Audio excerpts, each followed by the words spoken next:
Viewers, you're welcome. It's still your program, Politics with KO. This segment, we're going to be looking at the demolition of poor people's homes in Nigeria. Lagos. It's not a Lagos thing. It's been happening in Port Harcourt. What usually happens is the wealthy people, they want some of these posh areas, some of these so-called rough areas in the community, and they just go under the guys who are trying to clean them up. And they end up building skyscrapers for the wealthy. But that will be for my guests to highlight. So Otodo Gbame is a community that has been invaded by the Lagos State government. And I've got in the studio Otunba, Osenie, happy 70th birthday. I must say that because thank you very much. So I'm glad to have you in the studio. And I've got from Lagos because he's visiting the UK, and we're quite privileged to have somebody who is a Lagosian. Mr. Gbola Oba, you're welcome. Thank you very much for the opportunity. Family member, I always say that. Oh, so, and I've got in Nigeria, joining us via Skype, is Megan Chapman. She's a community organizer. She'll be joining us in a moment to talk about this issue. Now, Otunba, you've seen, let me take the Lagosian first. You've seen that video, just clearing people's homes under the guise of you're trying to clean the environment, no notice, nothing. What's happening? I must be very honest with you that I will not sit here and justify the utter disrespect for the rule of law, because according to the report I read, that there was an extant injunction by the court for the Lagos State government not to do what they did.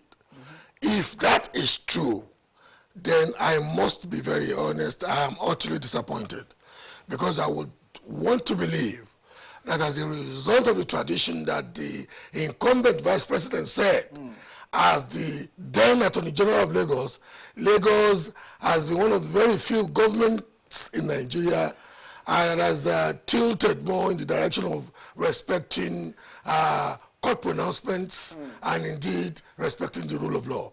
So if there was an instant injunction before the Lagos State government went into that, but I'm not totally surprised. I won't sit here and pretend as though I don't know that there is a rich body of circumstantial evidence that the Lagos elite, when they want to get valuable assets, especially valuable assets are peopled by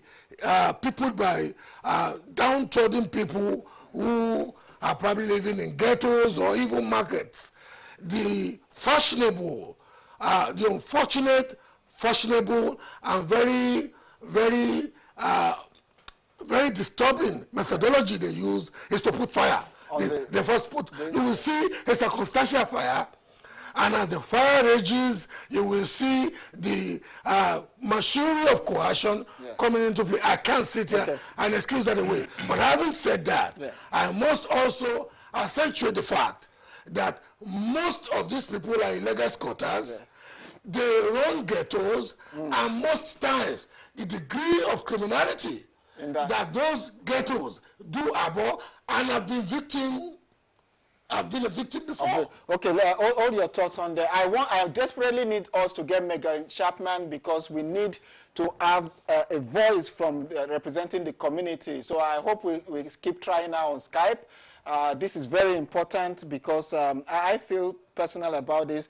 Otunba, 4,700 people in the Otodo Gbame community were just sent packing overnight, bulldozed away, no consultation, no plan to relocate them or tell them this is where to go. Is that how a so-called government of the people should operate? Thank you very much, Kayode. For me, it has always been a case of we don't care about anybody. We have governments upon governments that do not care about their citizens of the country called Nigeria. We neglect, we degrade, we don't even give any regard in any form or shape. Let's start by looking at these places are shanties. They are not, these are not homes. You and I live in a place where council flats, at least we provide minimum basic amenities for you. So these shanties are not homes in the first place.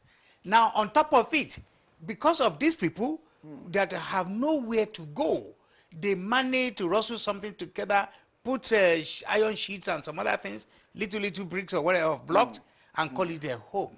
For Christ's sake, why should any government, even if you think these people are illegal settlers, I think the normal thing is for a government to start building. In this country, for example, if they want to move you, you understand me? If they want to move you from one area, they want to start building another place, they will move you in such a dignified way. Because I remember the Olympics, you know, even the KICC was affected. They were in the water in the Hackney Stadium. Let's be very honest with ourselves. If you want to go in that direction, I am not here to support the Lagos State government. I'm not here to defend criminality.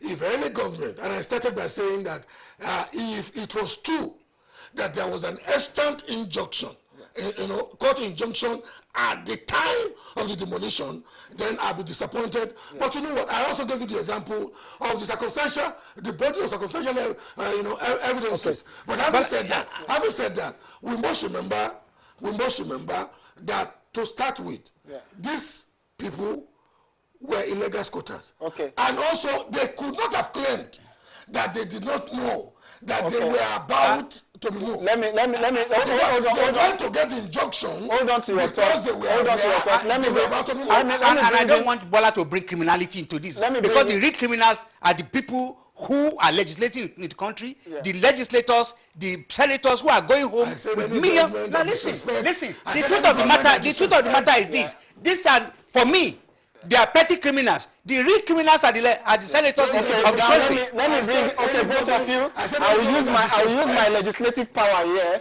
because I have to bring in Megan Chapman from Lagos. She's been working with the community, and we need to hear the side of the community. Megan, you're welcome to Brent TV and welcome to Politics with KO. Thank you very much. I'm happy to be here. Okay. Megan, just to keep you updated, because we just started a few minutes, there's been allegations that these people in the community some of them commit crime. They're not entitled to the land in the first place. Why should they be there? The government have a social responsibility to keep the place tidy. Can you give us a background as to what happened and how are the people faring? Thank you very much. I've heard the comments from the last two speakers, so I'm happy to provide a bit of background. First of all, Otodo Gbame community is an ancestral majority Egun fishing settlement in Lekki that has been there long before Lekki was Lekki. We've looked at historical satellite images as well as hearing the oral history of the community that has told us that their forefathers settled there more than 100 years ago, and that the city has grown up around them. They have lived peacefully, side by side, coexisting with their neighboring communities until a very recent past. Basically, there was never any conflict over the land and who owned the land until about 2014. And it's only since that time that they realized that other people were interested in taking over their land. And what they did is what any citizen is supposed to do, which is to take the matter to court. And there's presently several cases that are pending in court with respect to fundamental rights violations and with respect to the ownership of land. So we can't assume every time we hear that government is carrying out a demolition that the people in that community are illegal squatters. Every community is different, and you must get to know the community. You must get to know the history of the land. You must do investigation, which our organization has been doing, working side by side with the community for the last 2.5 years. Okay. I want to address two other issues that were raised before we go further. Go ahead, please. The second issue is that, yes, the government has been talking about security threat as one of the reasons for carrying out this demolition. The first thing I want to say is that under Nigerian law, there is no legal basis or authority for demolishing homes, let alone entire properties, based on a perceived security threat. Yeah. The only law that I'm aware of in all of Nigeria that authorizes demolitions as a response to security issues are the few laws that say that if someone is convicted of kidnapping and a particular house was used to harbor a kidnapping victim, after that person has been tried and convicted, they can be sentenced to have that house demolished. But it's talking about a single house, and it's after trial and conviction. There's no law that authorizes demolition of entire communities. And that's assuming that there is something like a security threat in these communities. And I can tell you that it's not only Otodo Gbame. I have been in and out on so many occasions of so many of these waterfront communities, including Otodo Gbame. And I can tell you that there's no more insecurity there than there is in any other part of Lagos. And I appreciate what one of the last speakers said, that the real criminals are the people who are stealing billions and billions of naira from ordinary citizens. Okay. And they're living in very high-rise areas, upscale areas, and we don't see their properties being demolished. Okay. The last point I want to make is on the court order, because someone said, if in fact it's true. And I'd like to say that my organization, Justice and Empowerment Initiatives, is representing Otodo Gbame and 14 other waterfront communities in a case against the Lagos State government. That's the governor, the attorney general, the commissioner for physical planning and urban development, and the commissioner of police, Lagos State, that has been on since last year, October. There is a subsisting injunction and also an order from the court that the parties maintain the status quo. And the present demolition that started on the 17th of March, and also the demolition that took place in Otodo Gbame last year on the 9th and 10th of November 2016, and that one displaced over 30,000 people, the vast majority of the community. The most recent one, 4,700 people. Megan, both of them were in contravention of subsisting orders of court. And thank goodness, this coming Thursday, the court is going to be hearing the contempt proceeding that is resulting from disobedience of court order. All right, okay, thank you, Megan. Now, Otunba, you've listened to that. These are not criminals as purported by the government. I'm putting the question straight now. Now that we have an alternative view, this is a community organizer working with the community. There's been violation of court injunctions. There's been almost 18 violations. Why? Yeah. So. Okay. I'll give you when I go on TV, or when I speak on, a media platforms, I try to be a social scientist and not an emotive or emotional speaker. Well, it's quite emotional. People are losing their own. It may not be emotional to you, Gbola, but for me, on behalf of millions of Nigerians who are living in perpetual poverty, let him have a say on this. The irony is that if anybody should be the witness, should be my witness in terms of the scientific methodology with which I believe that this problem should be solved, you should be in. The two of us are starting a charity in the UK with a view to taking experts from here to go and teach people in some construction trades with a view to avoiding fundamental. Indeed, one of the fundamental objectives of that charity that we're starting in the UK is the deracination of ghetto settlements in Nigeria. Okay. But you know what? Let's go there. My point is this. Originally, historically, the owners of the land were the original occupiers. Experience tells me that your contributor in Lagos cannot contradict that most times in those communities, the original owners have been overwhelmed now by people from neighboring West African countries, Ghanaians, Togolese, Benenua. You know what? If she wants to be honest, and that does not justify the criminality of the Lagos State government. If actually there was a subsisting pronouncement of court. I am not here defending that. But the fact is that when you allow foreigners, look, Otodo Gbame as of today could ordinarily have been a fantastic touristic asset to Lagos, and the Aboriginals could have been making money. But because they've allowed people from neighboring countries to overwhelm let me come in here. And let me come in here. You're a Lagosian, I'm a Lagosian. I was born in Lagos, I lived all my life in Lagos. And Otunba, this question goes to you. We've seen a repeat of this history.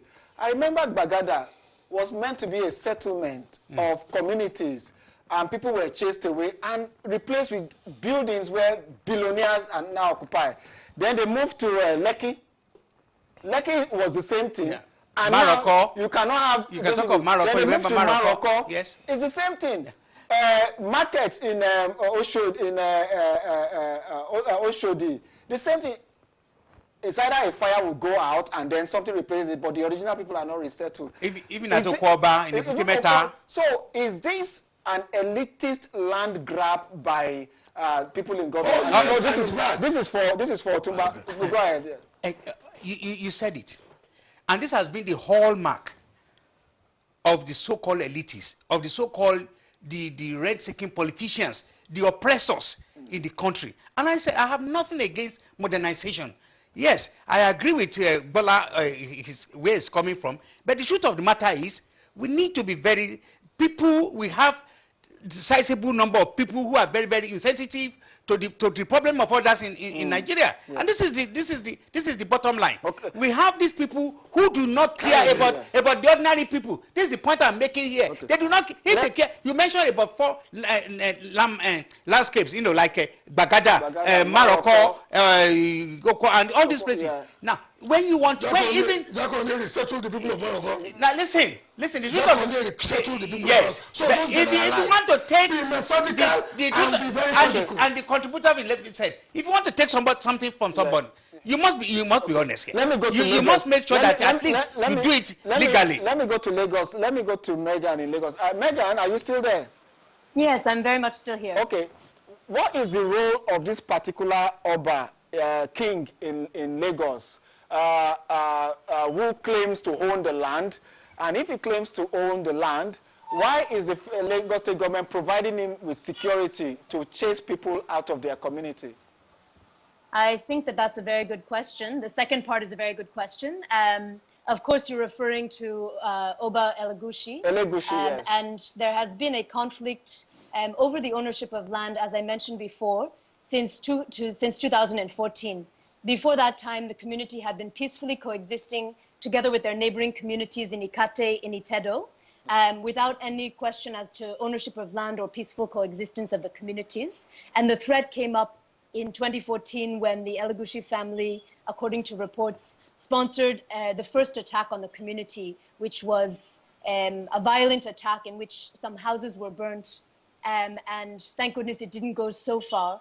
And some of the members of the family were actually arrested thereafter. And that's when the community first realized that there was a threat to their ownership of land. And what they did, as I said before, was take the case to court, which is what law-abiding citizens do. They took a case for fundamental rights enforcement, and then they also took a case on ownership of land once they had been able to get the necessary documents together to do that. And those cases are in court. So issues of ownership of land, the point is that it's the courts that are meant to decide who owns the land, look at the relevant evidence, and when final judgment is rendered, then final judgment can be enforced. But in this case, the cases are pending in court. And instead of allowing those processes to take their due course, you can see that the state government, perhaps serving those same private interests, because there is indications that the private interests are still involved, is coming in to use one excuse or justification or another without any cover of law to do this demolition. So it's very, very wrong. Let me bring why they're doing it, that's another question. Let me Sure, and I have some other points in response to what... okay, just hold on to that point, because I want to quickly ask Gbola this, and this is a question directly at you. You mentioned that there are foreigners from Ghana, from Ivory Coast, from... She can't discuss. She can't discuss. I'm asking you the question. It's not from this thing. I would assume that once someone is resident in a community, their interests and their rights should not be violated irrespective of where they come from, so long they are part of that community. If Nigerians go to Peckham and settle in Peckham and there's a crisis within the context of the law in Peckham, you don't clear the community based on the fact that there are people from outside if they are doing legitimate businesses there. And considering the ECOWAS treaty and rights of people in West Africa to settle. Kayode, I would love to play your side. Because come to think of it, the emotional pendulum is actually swinging for you, Otunba. No, this is not emotion. These are facts. I'm talking about the rights of people. Let's get this. Let's get this. As at this juncture, and I'm reiterating again, that, like the lady said, if Lagos State government had acted against a subsisting court order, that to me would amount to criminality. I'm not justifying it. But as a Nigerian, who daily writes, I live in Lekki. One of my houses is in Lekki. Who daily writes the third mainland. When I look at the direction of Bariga, I must be very honest with you because I've seen a number of places in the world. When I look in the direction of Bariga, I am particularly perturbed emotionally. And you know what? I am also one who believes that Jakonde has resettled people before in Nigeria. And when we saw how Jakonde resettled people, I would want to enjoy. I was actually talking at a point with the Commissioner for Housing in Lagos State that it is imperative that governments, there is a global standard. But I haven't said that.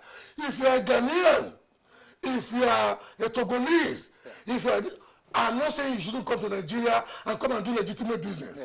But if the settlement where you function from is such that that settlement is being used as a repository of criminality, some people go out of there to go and commit crime in the neighborhood, and when they get there, they disappear from there. You know what? The greatest favor that somebody like that beautiful, well-intentioned lady, the greatest favor she could do Nigeria today would be, apart from defending the right of the downtrodden, make sure that they help to use their international connections to make people have skills that will be useful. Okay, let me bring in Otunba here, and I'll ask Otunba the same questions. Aren't we acting like the British? And this is not, I know Gbola personally is not that kind of a person, but some of the rhetorics are the same rhetorics the BNP will use in the UK, the same rhetorics the Trump fascist supporters in America will use. That every problem in that community is caused by this by immigrants. Not every problem. And that's not by immigrants or by foreigners. I'm not quoting you. Now, are we seeing a rise, at just picking on the wrong set of people? And I don't want us to digress from the rights of people in this community to how do we progress this? Let me shock you. How do we progress this? Hang on a minute. The truth of the matter is, it's only when we are doing ourselves injustice we look for scapegoats. And that's what is happening there. It's because the so-called rich people want to take the land from the poor people. You understand me? They are now using the excuse of that place is a habitat for criminals. But I live around there.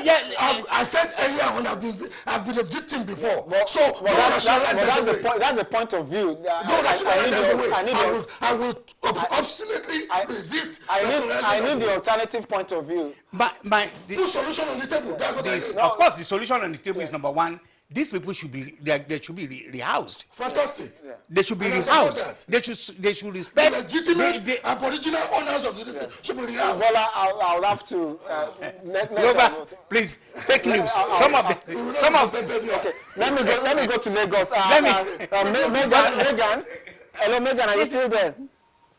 Hello. There's an issue. Sorry, there's an issue that's coming up. I hear one of the speakers saying that there's no solutions on the table, and I'd like to correct.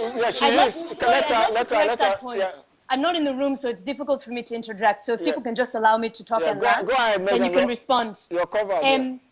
the issue of solutions, someone said that, that instead of just defending the rights of the people, we should be helping them to learn skills and so on. Now, as an NGO working in Nigeria, I'd like to talk a little bit about what my organization does. Yes, because we work in partnership with more than 70 slums and informal settlements around Lagos, as well as others in different Nigerian cities. We work hand in hand with an organization called the Nigerian Slum and Informal Settlement Federation, which is a community-based network of people from urban poor communities that are advocating for their rights and also working for the development of their communities. And since, let me just give a bit of background. This issue in Otodo Gbame actually started last year in October between Otodo Gbame and the government. It started last year in October 2016 when the governor of Lagos State announced that they wanted to demolish all the waterfront shanties, quote-unquote shanties, across the state. And first of all, I want to say that we reject the word shanties. There's no legal definition for shanties. And what may look like a shanty to one person is another person's home. So we can't forget that. And it's very, very derogatory. Let me land. It's very, very derogatory to call something a shanty when it's someone's home. It's the best home that they were able to put up over their family's head. So let's just put that word aside. We can call it sub-adequate housing if you want, but let's give them the respect of calling it their homes. So the governor announced this threat to all the waterfronts across the state. And immediately the different communities that were affected, over 40 of them, came together under the auspices of the Nigerian Slum and Informal Settlement Federation. They wrote to the, let me land, they wrote to the governor. Allow me to land, please. They wrote to the governor and they said that demolitions and evictions are not the answer. Lagos has been demolishing slums for decades, including Morocco that we've been talking about. And it has not stopped the problem of slums still existing because demolitions don't remove the people that are living in slums from the city. If anything, they just go and set up another slum in another location. So it doesn't fix the problem. And it doesn't fix the problem of security because the people who purportedly are committing crimes, they don't disappear just because the community has disappeared. So if you want to find lasting solutions to these problems, partner with the communities, dialogue with the residents of these communities to find lasting solutions. And unfortunately, the government was not ready to listen at that time, which is what led the communities to now go to court.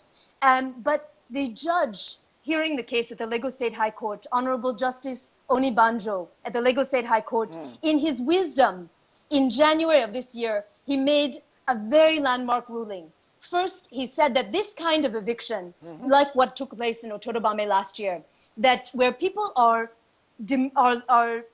evicted from their homes on short notice without provision of alternative, that it constitutes cruel, inhuman, and degrading treatment in violation of Section 34 of the Constitution. And then he went on, instead of giving final judgment, he ordered that the parties should go to the round table, should go to the Lagos State multi-door courthouse and sit in mediation and try to discuss and find alternatives. And just the last few months, that's what we've been doing. We've actually been in mediation with the state government, proffering these kinds of solutions that are coming from the communities themselves. If it's a security problem, the communities actually have security structures on ground. They're not harboring criminals. They are the ones that are actually apprehending criminals if there are any criminal elements in their communities. They're the ones who apprehend them, they secure their communities, they turn them over to the local police station. And the biggest challenge that they're having is corruption in the Nigerian police force, because when they turn those criminals over to the Nigerian police force, most at times someone goes and pays a bribe and that person is released back to the community again. And that is one of the major challenges. But that's, if you want to strengthen and deal with security challenge, what you need to do is investigate crimes, arrest people who have perpetrated crimes or are on the verge of perpetrating crimes, prosecute them, and let them face the penalty under the law, not demolishing communities. I agree. If the concern is physical planning, would you believe that even last month, my organization and the Nigerian Slum and Informal Settlement Federation sponsored officials from the Lagos State government on a study tour to Kenya, to Nairobi, to see some of the best practices in situ slum upgrading and slum relocation that are taking place in other cities across the continent. Okay, all right, Megan, I would have to interrupt you there. Sorry, Otunba. because I want to make progress. We're running out of time. This is very simple. Like if I listen to my contributor from Lagos, she's saying engage, resettle, Of course. work hand in hand. These are not too big demands. No, very simple thing to do. And like he really said, that, listen to the judgment of Justice Onibanjo or Gumbanjo, whatever it is. Yeah, he said, look, at the end of the day, it doesn't want to apportion blame direct. But he said, you know what? There's ample room. There's a plenty opportunity for the inhabitants and the government to sit down at a round table, find a solution to this. Okay. And the way forward is the government to make provision for alternative for these people. But you cannot take everything all. Okay. But what we witness in Nigeria is this government of Nigeria has always taken everything away from the people, and that is not right. And I also want to join Gbola Oba here. Yes, we are starting an organization. I can unveil that openly to the whole world, that we are starting an organization where we want to help people to train them and skill them in order for them to provide empower themselves and so on and so on. Yes, but at the same time, I'm not going to sit down here and join hands with anybody, any government that want to continue to rape, to take advantage of their citizens. Okay, I want to reduce the tension here. So how am I going to do that? Let's look at Lagos, booming, huge population. I mean, it could be like 10 countries. Is it a problem for the government? More than 8 countries. Yes, and on the West Coast. If you remove Senegal, is it over almost 30-something million? Is it? Yeah. So is it the population boom and the high migration, the attraction it has for people from all over the world? Isn't it time Lagos gets a special status from the federal government? Oh, don't go there. Nigeria is a dysfunctional, dystopic federation anyway. You get a special status will not solve the problem of Lagos. Yeah. The problem of Lagos can easily be solved by a more creative, indeed, a more value-creating middle class. Yeah. We function as though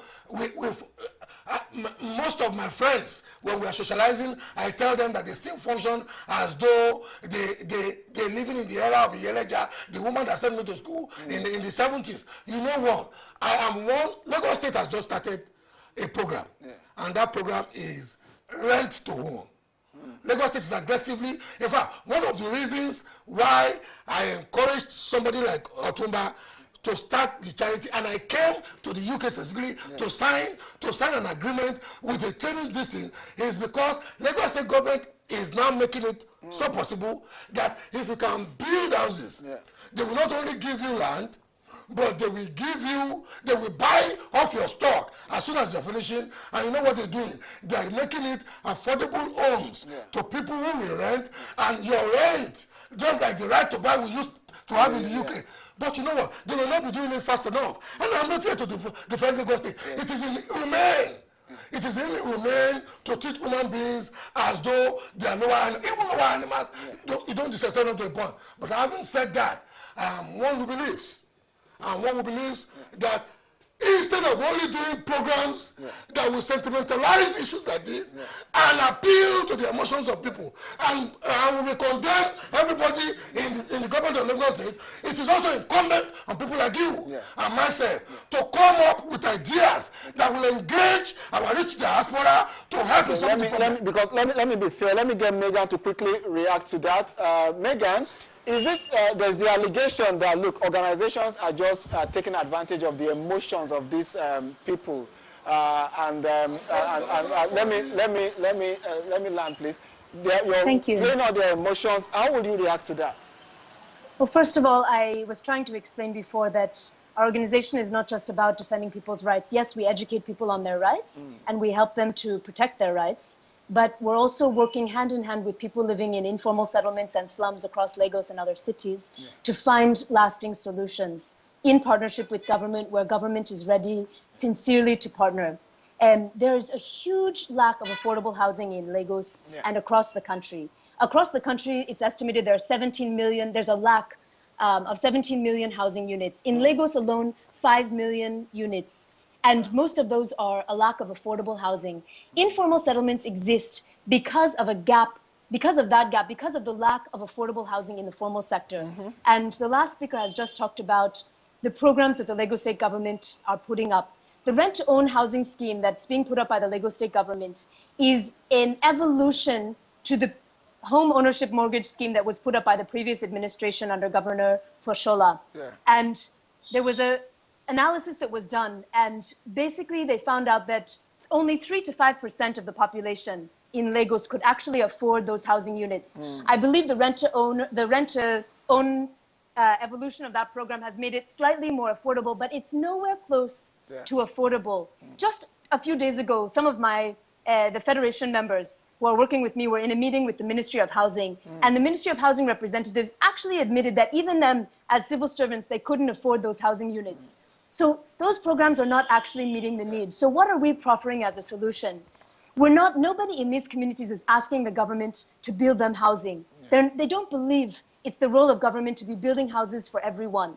What they're looking for is the government to create an enabling policy framework, an enabling environment for them to be able to upgrade their communities, enjoy security of tenure. That means freedom from the fear of eviction, and let the government also help to bring in the basic infrastructure, approve the layout for the community, approve the building plan, but let it be a building plan that may have certain variances so that it can actually be built in a way that's affordable.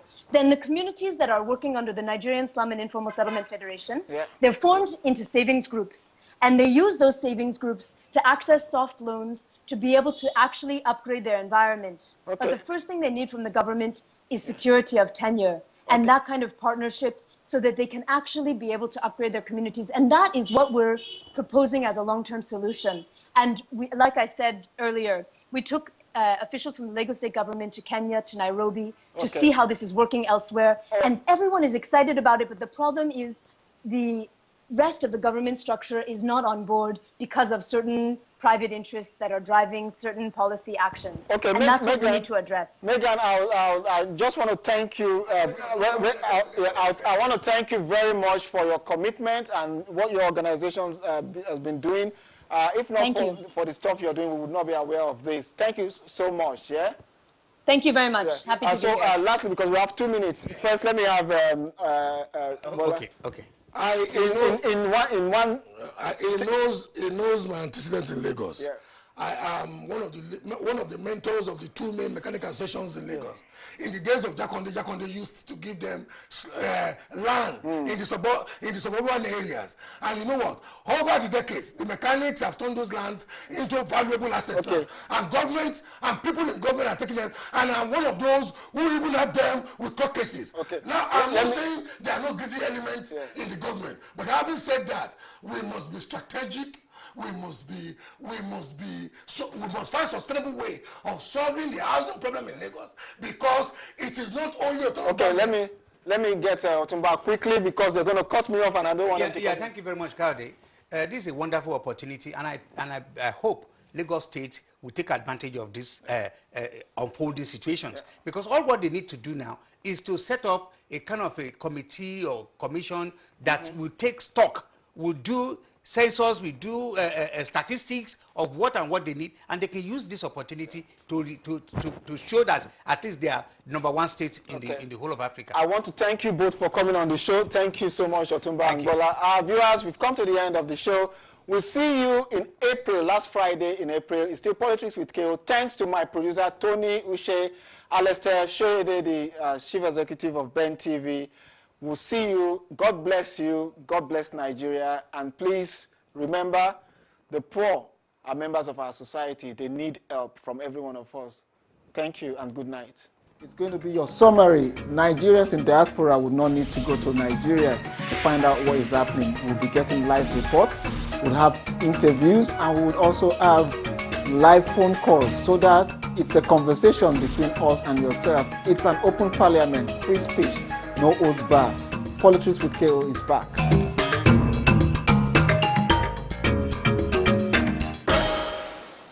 Something